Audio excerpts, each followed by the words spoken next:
going to move on from the research-specific question to the general studying experience in Ewha. As you mentioned earlier, you were also a student here. And since you're a GSIS student, you must have experienced all the kind of interaction with international students, both when you were a student and now as a professor. So, as an Ewha alumni yourself, what are your thoughts on the academic demands faced by the international students? And do you perhaps have tips for the international students to adjust better with the academical demand in Ewha? It's a great question. It's very demanding. I think every GSIS in Korea is demanding, but Ewha GSIS is quite demanding, especially when it comes to research and readings and what we ask of you in the classroom environment. I think in some universities you might find that you just take notes and that's a very lecture-based class. At Ewha GSIS, there are very few courses that are entirely lecture-based. It requires a lot of participation during class, and it requires you to do your homework and to be on top of it and to contribute to that environment. I think I've been saying this a lot recently, but first is I would try to find good mentors, good friends, and try to find a group where you're encouraged to do excellent work, and maybe 선배s. So what is 선배? Senior. Kakak kelas in bahasa Indonesia. Kakak kelas. Oh. Okay, it's very A plus. nice. A plus for A plus for the pronunciation. Thank you.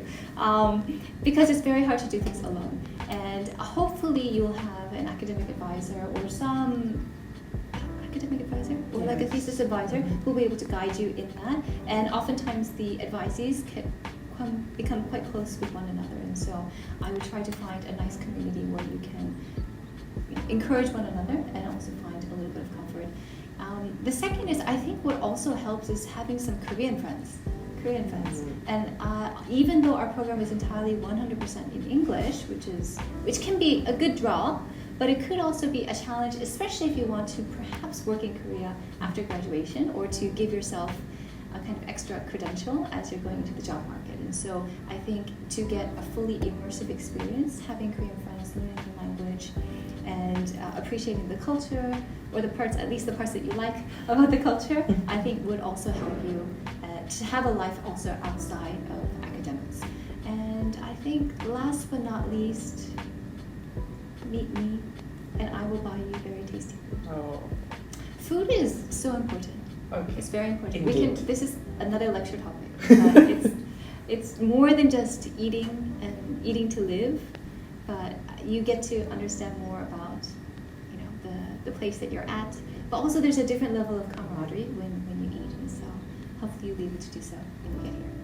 Talking about eating together with Professor. So the next question happens to be related to that. So this question, so we've noticed on your Instagram that you often spend time with your students outside of the class. So is there any particular reason why you really like to do that? Or I'm selfish. I'm lonely. Okay. No.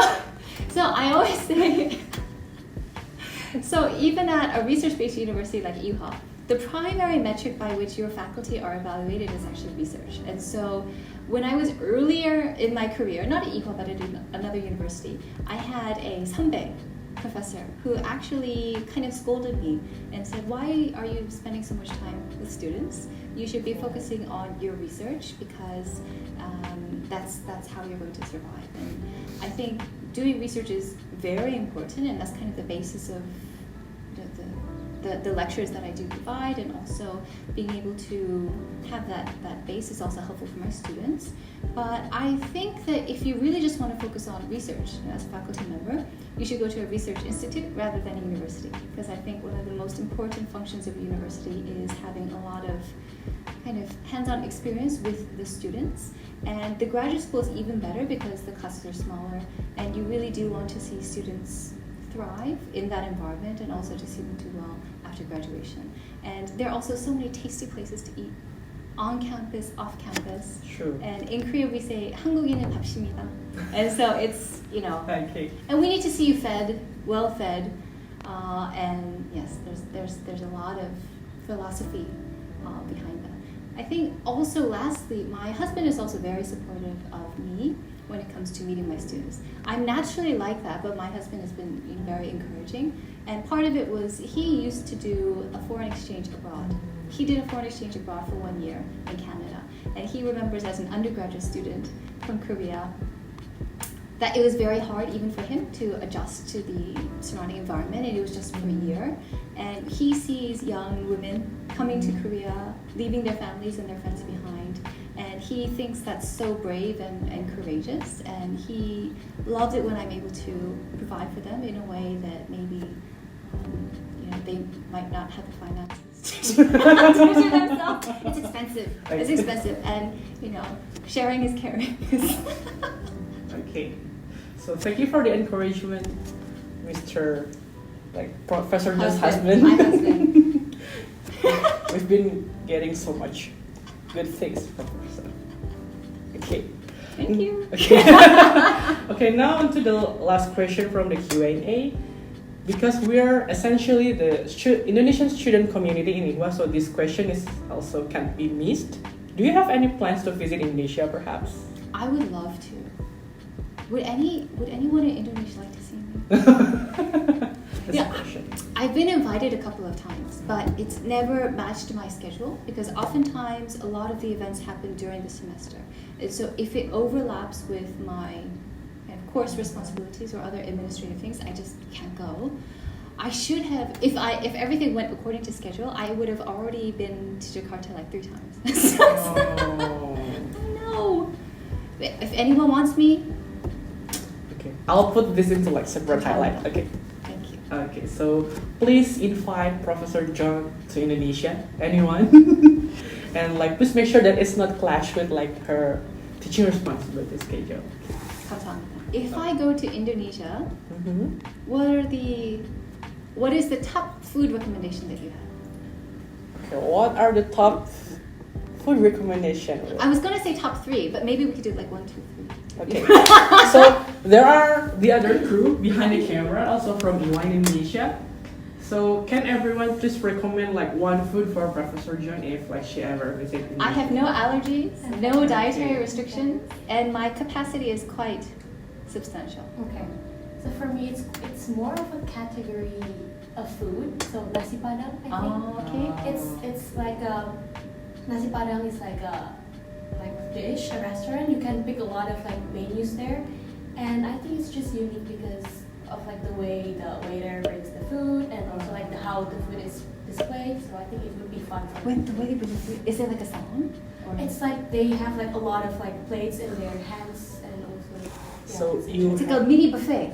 Yes. In their hands? Exactly. Like a platter. Yes. I like. It's fun. I like. Very good. Tasty and very fun also. It's a good experience It's a overall. good experience. Okay, the first one is nasi padang and second one is? Should I recommend you another more dessert? Oh, very good. Very good. Es campur. Oh, and it's called es campur. Es campur. I really Yes. love es campur. It's like bingsu in Korea, but it's more fruits. More fruit. Yeah, and very sweet. Like you. A+.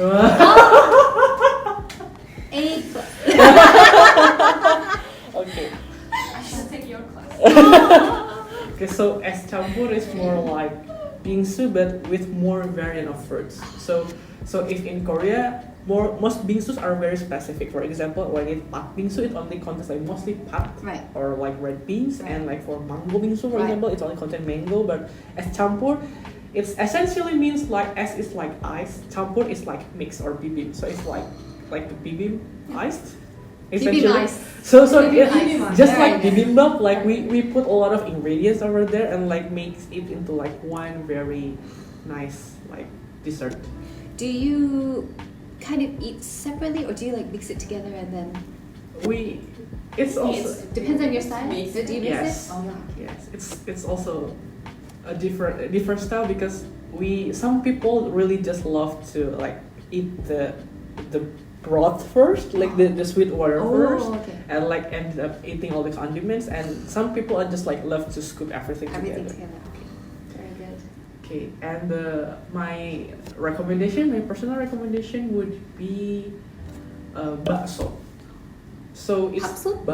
bakso. Bakso. So it's like a meatball soup. Oh.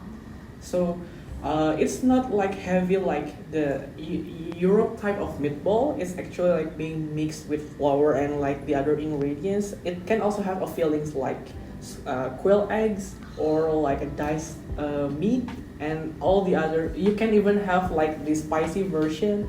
It's our go-to food. It's our comfort food. It's more like a national comfort food. I think we don't really eat that on certain occasion. We just like when we want that, we just like eat that because it can be a comforting food when it's like in rainy seasons because like the broth is very warm. But even when it's like a hot, like we just want to sweat everything out, so it's still also refreshing. Just like when Korean eat like hot food during the summer, so it's also the similar. So this could be like a 3-course meal. Yes. Let's go to Indonesian restaurant. You know what? I was thinking of on my Instagram. Like and subscribe. I was thinking of doing a series with students. So it's because I eat with students all the time. I might open an invitation. So take me to your like 가장 자신 있는 식당. So like you're gonna give me the best recommendation for it could be the country where you come from, and then I'll go there and I'll give it a rating.